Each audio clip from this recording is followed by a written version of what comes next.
This is my 6-month review on the Diamond Cargo trailer. There's only a couple reviews when I was looking at these on YouTube, and most of them were just complaining about the trailers. I watched a bunch of videos. I made a checklist before I accepted delivery of this trailer. So I'm in upstate Western New York. The factory is in Douglas, Georgia. So when you buy it online, you're actually buying it from like a middleman, like a broker. And then they send the paperwork to Diamond Cargo. You actually go to the factory and pick it up. So you never actually meet the people selling you the trailer. The $300 deposit goes in their pocket, and then the rest of the money that you give the people at Diamond Cargo is for the cost of the trailer. So the base price on this is a 14 by 8.5, was $3,700. And I added like $500 in upgrades to it. So the total price was like $4,200 for the trailer. Now my wife, her family, and you know, she's from Georgia, from Savannah, which is about 2 hours away. So we just made a trip out of it. We tried to, like literally the day we were leaving was the day Georgia decided to shut down for COVID, because they didn't take it serious or something. And you know, up in New York we had already been quarantined for 2 or 3 weeks. But anyway, so a couple things that I don't like about the trailer. They didn't put the red or white tape on the bottom like they're supposed to, and there's no white tape up in the corners. I've been meaning to do it. I really only pull this thing around with my lawnmowers in it, you know, for my landscape company. I'm not really on the expressway with it, so they could pull me over and mess with me, but whatever. It's one of those things, like out of sight, out of mind. I don't look at the back of my trailer very often. When I'm back there, I'm dropping the gate, you know. Couple other things I don't like about it. Their attention to detail really sucks. But then again, like if you're buying this trailer, like all the lights are like crooked, you know. It's like you couldn't take 2 seconds to square up the lights before you screwed them on. I mean, even the license plate light is crooked. The trim on the bottom, this one's actually okay, but on the other side it drops about 1/4 of an inch. So it doesn't look like much, but from here to there, 1/4 of an inch, it looks pretty crooked. And if I get down, like you can see how crooked that light is. Is it enough that I care to unscrew it and screw it back in? No. But if this was the $8,000 or $9,000 Wells Cargo trailer or a Hallmark, which the Hallmark was the shittiest one I looked at, to be honest with you, out of all the trailers, that would be unacceptable. But you got to remember what you're getting for what you're paying for. So for $4,200, this trailer is a phenomenal trailer. And with the delivery, if I didn't go pick it up, was $1,700 to Binghamton, New York, which is about 2 hours away from me. So I'd still have to drive to go get it. And so all said and done, I didn't use the 3/4 ton. I used the wife's 1/2 ton. It's my backup truck to go and get it. So we spent, I don't know, about $400 in gas round trip. You know, we didn't have to stay in hotels or anything, because obviously her family's down there. So, you know, that was kind of a bonus. And like I said, if it was a Hallmark or a Wells Cargo and I was paying $8 or $9 grand for this trailer, not a shot. That'd be unacceptable. They didn't screw every 16, so they only put obviously screws here and then on the end of the panel. But honestly, I haven't had any issues with it. And if you look down this trailer, the seam on this thing is mint. The Hallmark I looked at, every one was a little ripple between every screw. Like you could get your pinky finger in between there. And the guy said, oh, that's how they're all gonna be. It doesn't matter what trailer you buy. Well, here you go. This is 6 months. Went from humid 100-degree Georgia weather to crappy, rainy Rochester. And you look down the side of this trailer and all my seams, not one of them is popping. I got one right here that was bubbled a little bit, that I stuck a screw in down here. It ended up being a wire for the light was stuck in there. I tried tucking it in, but with the vent, I couldn't get it in there, and I didn't want to ruin the metal. Not that that looks great, but I also didn't want to split the wire and then have to deal with that. Oh, and they give you grease fittings on all four of the hinges. So the trailer, the guy that I bought it through has what a package he calls his Trojan package, and it was no charge. And what that was LED brake lights. So now when you buy this, you're only getting one set of lights, okay? And the upgrade is one LED brake light and the LED surround lights at the top and at the bottom. And the vents were part of his package. So instead of them plastic vents that are always open and lets water in, these you can open, close halfway. I can close them up, like if it's raining, I can open them so they're open towards the back, so rain's not coming in. And they don't charge extra for the V-nose. All their trailers come with the V-nose. You can get a V-nose delete. It doesn't save you any money. You know, I mean, this diamond plate's kind of chintzy, but it is what it is. I was going to do the blackout package on it, but the guy was honest and said that the powder coating, because of where I live in upstate New York, between, you know, the winters with the expansion and contraction on the aluminum, he says it's just going to look like crap, and he recommended that I didn't do it. So that's somebody that talked me out of doing like a $300 upgrade, you know. So the guy was honest about it. Plus he said if I'm going to be driving it back and not trailering it, he said the 2,000 miles with all the rocks and stuff, it's just going to look like crap by the time I get it home. So I'm like, okay, whatever. Another thing, that they couldn't even put their own stickers on nice. Like all their stickers were coming off, which I find kind of funny. I'm probably going to end up just taking that off because it drives me nuts. Their paint job sucks. I feel like this is just like primer. Those numbers were on it when I bought it. I just haven't thrown a coat of paint on this. The one thing I did do underneath it, they do put a coat of marine paint on the bottom of it, but it's not very good. So I bought like 7 rattle cans of undercoating from Lowe's. It cost me like $70, and I got under there and undercoated the whole thing, all the metal. Put a nice coat of undercoating on the wood. This was before, you know, I used it, so that I made sure it was dry and wasn't dirty underneath there. And it had time to sit down in Georgia and cure before I pulled it back.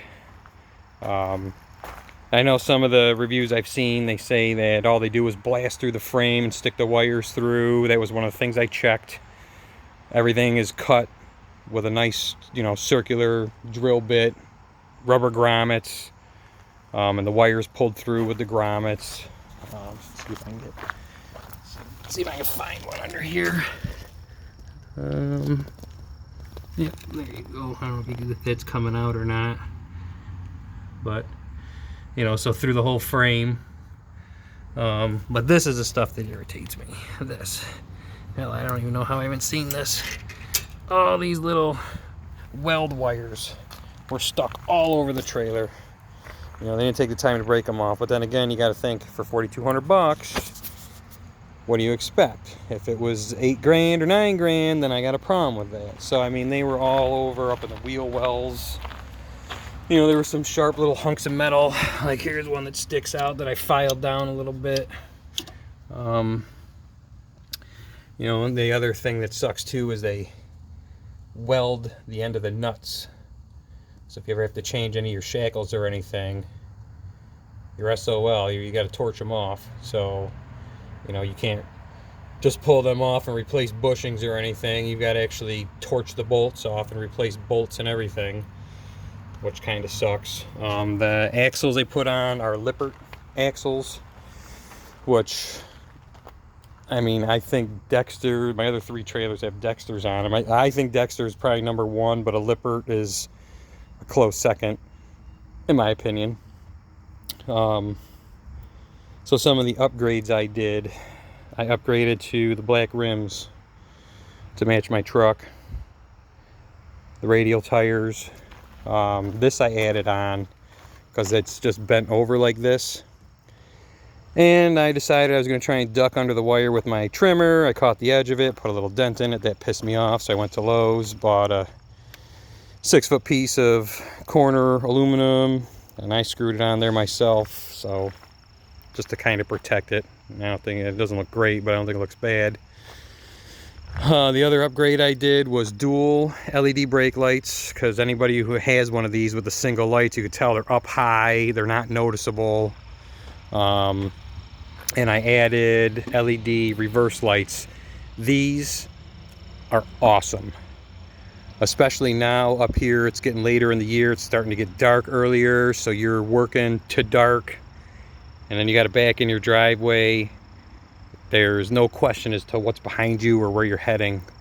You know, I put reverse lights on the bottom of all my trailers, so those actually do a pretty good job of lighting up, you know, behind you. And my dump trailer and my landscape trailer, I wired up those same lights up underneath them, which work pretty good. But these LED lights are so bright, they work pretty good. The other thing too, so like on the Hallmark, when I was looking on one trailer I looked at, they had, the bar was welded here, so it wasn't a solid bar, right? The bar was welded here on one side, and then on the other side it was welded like here and here. So it's 3 separate pieces. Some of the trailers I looked at had like a little like 1.5-foot bar with one hinge right here in the middle that held this big door open or closed. You know, so these are pretty decent hinges. The bars are pretty good. The other thing I want to talk about too is the closing on these. Some people, I highly recommend these master locks here. I got a set of 3 of them. I got a set of 3 of them on, I think it was Amazon, for like 60 bucks. And the reviews on them were, I don't know, sometimes I read the reviews and I like go ahead and buy it anyways, and then you just kind of like, what the heck was wrong with that person? Like, there was something seriously wrong with him after I read the review. So, I don't know. I wouldn't listen to the bad reviews on these. I got them. They're pretty good. Everybody says they don't work on their trailers. Well, the one on the door, side door, went on fine. This one, it sticks a little bit. But this one here, I couldn't get it to work. And all I had to do was grab a pair of vice grips and bend that little tab up just a little bit so that there wasn't a big gap between these 2 pieces, and now that lock works just fine. So I don't know, some people I guess just aren't mechanically inclined or very good at problem solving, I guess, but I don't have any complaints with those. I think they work great. So now to show you a couple other upgrades that I did inside the trailer. So this is my setup.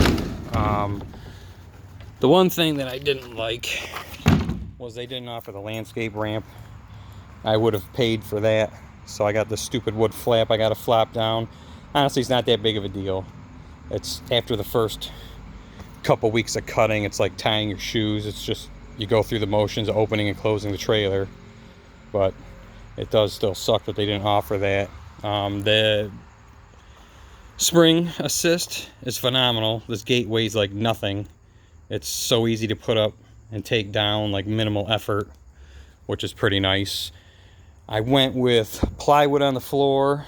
The places I was looking at was trying to sell me on that epoxy floor, and they were telling me that it was worth the extra money. Well, when I did my own research on it, if you actually go to Georgia Pacific's website and actually look at that stuff, and they're like, oh, it's a 20-year warranty or 30-year warranty. Yeah. If it's used as sheathing under a roof, or it's used as subflooring, or if it's used as walls on your home. But if you look at the asterisk little thingy, little star thing, And then you look at the end of the page, it says any like outdoor application or trailer use is only a 1-year warranty. And if it's used on a trailer for landscaping, it's only a 6-month warranty. And some of the reviews I've seen on that, they say with the epoxy gets warm because it's chipboard, especially when it's hot out, your lawnmower keeps going over the same spot, you see, that it'll actually cause a dip in it. So you'll get these bumps where the metal is and then a dip from the track or the lawnmower going over it all the time. So from some old timers I heard from and some videos I watched on YouTube, everybody said go with the 3/4 inch plywood, which is what I did. The one thing that sucks about it is this caulk that they used, you couldn't get paint to adhere to it. So as soon as I started driving over it, it started cracking, and as you can see, it's starting to pull out. That sucks. But I used 2 coats of gripper on the floor, and then this is a Valspar deck paint, which don't buy the cheap one. This was like the $60 a gallon paint. So this is 2 coats on the floor, and this has held up awesome, I think, for what I do. I mean, it's constantly getting wet. The lawnmower's running over it. And it's grippy too, so you don't have to put anything special on here to make this non-slip when it's raining out. Your mower will go right up it. Some of the other upgrades, I added the roof vent. For some reason, the package that they put in had a roof vent delete. So I put this in because it gets pretty hot, you know, in the middle of July when you're cutting grass. So that definitely helps when you pull over. I sit on the mower, open that up. You know, I can open up the side door too and let some air flow through here while it's just sitting. And that diamond plate, I painted that black and put that on there just as kind of like a kickboard, you know, for the wheels on the zero turn or the walk behind. So these are how the vents, obviously, I'm sure you're probably familiar with them, but, and there's different positions. Oh, the other thing too is they put this thermal insulation on the roof because obviously it's hot as, you know, all get out down there in Georgia. So they put this thermal insulation on the roof, which they don't do that for the trailers up here. And this stuff is mint. This trailer definitely stays probably a good 10 to 12 degrees cooler than the trailer I had before this one because of this stupid little thin insulation they put up on there. I didn't go with 16 on center for the ceiling, and the reason is because I'm usually pretty good about getting the snow off the roof. And all I did was I got 2x4s and I ripped them down. So I stick, you know, 2x4 here and a 2x4 here in the middle just to kind of support it. So, you know, it was, what, like $30 in 2x4s and probably an hour of my time to cut them down and stick them in there. You know, that's what I'm going to do this winter versus the like $200 or $300 for the extra support. Because you got to think that every piece of metal you put on this trailer is less that the trailer can carry. So, you know, if you put another permanent 100 pounds of metal on the trailer, I mean, I know it's not going to be 100 pounds, but even still, I mean, that's a little bit less that you can carry with this trailer. So that's why I thought about like cutting where I could and saving where I could. The walls on these trailers also, they're not Luan like the other trailers are. This is actually 3/8 inch plywood. So I mean, the trailer is built pretty well. It's just the attention to detail, like I said, sucks. The one thing that does suck about this is a lot of the trailers, this will run off the battery, or it'll run when the truck's plugged in off the 12 volt. This, they just ran the one wire for your marker lights, and then they tapped into it. So the only way this light works is if it's plugged into the truck and you have your running lights on the truck. Otherwise, this interior light doesn't work. So that's why I got these from Harbor Freight. I got one there, one in the back, and then I got those little blue ones with the magnet. So I can stick them up here wherever I need them when I need light. And those things, the batteries they come in suck, but if you put real good batteries in them, they're actually pretty bright. One of the other upgrades I did was the E-track on the floor. So you see I got my mowers tied down. And I know they're crappy ties, but I've never lost a lawnmower, and it's more just for in case DOT wants to look. They could say, yeah, those aren't thick enough, and then I can argue, oh, well, but they are there.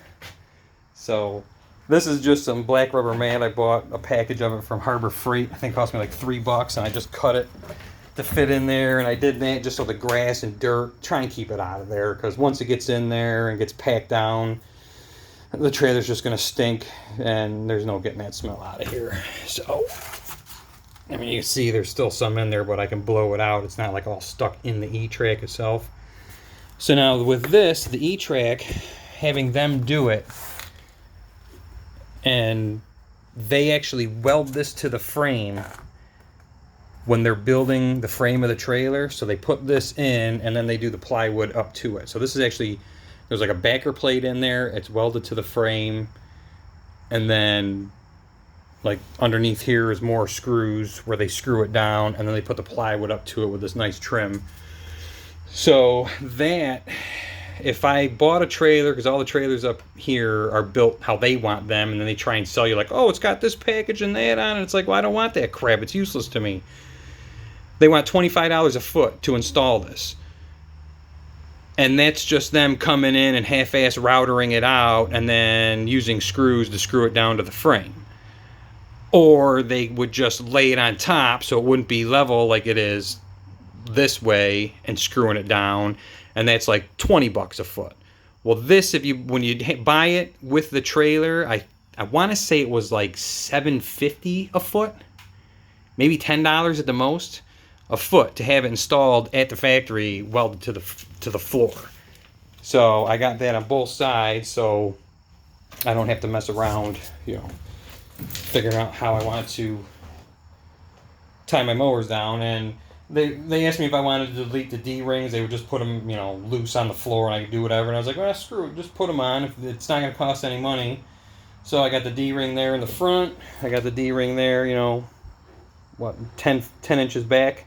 So I've still got coverage back there and up front, and I'm actually glad I did it because I use it here for my walk behind, and up there for the walk behind, and then my other mower's in the shop. That usually, like, I can pull this up farther. This one comes up, and then I got the X2 that comes up behind it. And then for the blowers and stuff, I put this on the wall. Bought 4 hooks just to hang them. Just the money they want for the hangers are just stupid, ridiculous money. I think I bought 4 sections of this for, I don't know, like $30, and I think 2 of these hooks was like 10. So I mean, total I got what, $20, $25 into the whole setup here. And the nice part is when I'm using this trailer, because we camp in it, use it as like a pop-up. Put a queen size bed back here. I got a table goes up there. We throw a carpet down. I got a screen that we Velcro to that, or the one with the magnet where it sticks in the middle. Works mint. I think that was like $30 on Amazon. These hooks come right out of here, now my walls are flat. Or we can use them to hang stuff on. Like up there, I got my rain suit hanging up on that hook up there. I got the spare tire mount there. I only put it in here if I'm going a long distance, but around town I don't use it because I'm not that far away from home. I can either call the wife to bring me the spare tire in 5 minutes, or I can drop the trailer and run home real quick. And then over here for the trimmers, these actually, I found these. There's only one company that makes them. I forgot the name. I'll have to look it up. Maybe I'll put it in the description if I can find it. I got them on, I think, eBay. So one set, I only bought one set. These are supposed to be for one trimmer. But if you think about it, like with 2 hands, how the hell are you gonna hold this in and pull the trimmer out and then hold in another one at the same time while holding the trimmer up? Just didn't make sense to me. But then I thought, well, these big hooks, and that's what I did. And these are mint. I've had no problems with these. They don't pop out of there. I've hit some pretty good bumps with it. And so I bought the 2 single mounts for up top for my spare trimmer, and then this is the main one that I use down here, and just push it in with one hand, pull it out with the other, and it's good to go. And then in here this is an old army bag I got that's just got like my string for my string trimmer and stuff in it. But anyways, this was supposed to be a review of the trailer, not a review of my equipment and how I have it set up. But I guess actually it's kind of a, review, a dual review, I guess. And as you can see, like, the paint in here sucks.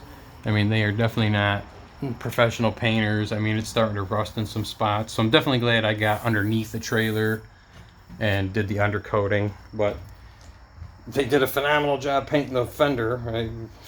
The paint on there is super thick, and when it's clean, it's actually nice and shiny. I didn't figure that one out. And then, so one of the other upgrades I did too, it comes with just the RV style latch on the door, and you know, it's got the deadbolt and the key.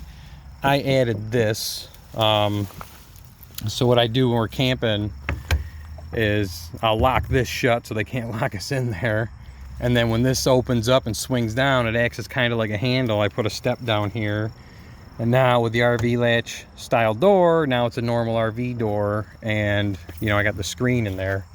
The other thing the guy talked me out of was I was going to pay to have a window put in on this side, and the guy said that they're 50-50 whether they leak or not. And he said he's got one he's been dealing with for like 6 months, that they've put 2 different windows in. It's been in the shop like 6 times and they can't figure out where the water's coming from. And he said, don't get a window. And again, the guy was pretty nice, because he could have sold me whatever the hell he wanted, because he, you know, what does he care? But then once I realized all he's making is $300 for putting in the order, the guy was actually honest about it, said don't get the window. And the same thing with this. I was going to get the RV style door with the actual screen on it and a window in the door, and he said that those are hit or miss too, whether they're decent or not. He said sometimes, you know, the windows start to pop out of them, or the screen doors don't close right. So he's the one that actually suggested looking on Amazon for that screen door that velcros to it. So it sucks it doesn't have a window in it, but with the roof vent and the 2 side vents, you know, when this door is open, I mean, it's not that dark in there, so, you know, not a big deal. The only complaint I have on the outside of the trailer, you know, obviously besides moldings and trims not being square, is right here. I don't know if this camera's gonna pick it up or not. Like right here, there's like a little indent, and I'm not sure, like, we noticed it when we picked it up, and I'm guessing either a piece of metal got welded in too far, so when they sent the fender home, they went in too deep with the screw or something and kind of rippled it there. But again, if it was a $9,000 trailer, no, I'm not taking that. But for the $4,200 I paid for this trailer, perfectly acceptable to me, you know, for what I spent on it. And the other nice thing they do too is they have the Easy Lube hubs. They give you the nice center caps to cover that up. But what sucks about those center caps is they tell you within the first like 500 miles to grease the hubs. They grease them at the factory, but they tell you the first 500 to 1,000 miles grease the hubs. Well, I was, what, 1,500 miles away, I think, or 1,300 miles away from Rochester to Douglas, Georgia. The only way to grease the hubs is by taking the tire off, because that hub cap is put through the back of the tire and then mounted. So you can't just pop that off and grease the hubs. You have to take the tire off to do it. So that kind of sucks. But it looks good. So, I don't know. Just a couple stupid things. So now when you pick the trailer up, there's a couple issues that I had which you gotta look out for. There's a lot of people were complaining that screws were falling out of their trailers. Well, when they build these, it's an assembly line. And if you actually buy one and you go down and pick it up yourself, the parking lot there had, I would say, probably easily 300 or 400 of these trailers. And they don't make just these trailers. They make, you know, 30-footers with triple axles with kitchens and bedrooms in the front and bathrooms in them, to where you put your race car in it and the front of it's a little kitchen. They make them to where it's got, you know, the front like 3 feet is a kitchen, and then the back on the walls cots fold down. They make them to where they could be like food trailers. So I mean, they're cranking them out. So when they're doing this, they actually have these screws are on a strip, and it's like a gun where they're just like zip, zip, zip, zip. So when they're doing it, they're standing on the ground, but they're going upwards. So from like here up, these screws, like this one, you can kind of tell is on like a little bit of an angle, and the screws weren't sent home. So a lot of them, like the bottom was touching, but the top wasn't. And it was pretty much like that down the whole trailer on both sides of the trailer. So when you go and pick this up, like I was there right at 8 o'clock when they opened up, and they had 10 people in front of me. And so they radio the kid what number it is, which I was 80722. The kid goes out on the lot in the tractor, finds the trailer, yanks it around front. And then there's another kid out there, or kid, I say kid, gentleman. There's another guy out there. And all he's doing is you're telling him what's wrong with the trailer, and his job is to fix it before you pick up the trailer. So what you do is you go out and inspect the trailer, then you come back in, you say yay or nay, tell the kid what's wrong with the trailer. Once it meets your expectations, then you do the paperwork and, you know, pay for the trailer. So he actually got a ladder and came out, and the top 4 or 5 screws all the way around the trailer, he actually sent home so that they snugged up. And like you could just see the metal just snug right up to the trailer and tightened everything up. So the bottoms were fine, because when you're standing in ground level, you can, you know, put it in square and there's not an issue. But up top, they're going up like this into it, and just, again, attention to detail. But they're cranking these things out, you know. So again, for $4,200 for me to have to stand there and watch the kids send 30 screws home, fine. But if I ordered this here and the trailer place ordered it for me through, let's say, Wells Cargo, and then Wells Cargo hired whoever to pull it up here, now you're in a piss and match with the guy that you just gave the money to before you even seen the trailer as to whether you're going to accept it or not. Whereas I could have told them to pound sand and left, and they wouldn't have cared, because they would have sold this trailer and got their money out of it, and I would have just wasted my time going down there. But they came out and they sent all the screws home. Actually, the guy was pretty nice. He gave me a strip of these screws, because I had asked him, I told him I seen that these screws like to pop out, and he said that that's just because the people don't have the guy send them home like I did. But he gave me like, I don't know, 15 or 20 of these white screws in case they fall out, so I got matching screws. And then up front, it was funny, he put LED lights in the back all along the top, and I was like, really? You cheaped out and put a reflector there? And he kind of laughed, and he walked away, and like 10 minutes later he came back out and he was like, here, and he handed me 2 yellow lights. I still haven't put them on, but I got them to stick in the front, and I ended up buying some more because I want to put like 1 or 2 more red lights in the middle here, and I think like a yellow light on top of the fender over here.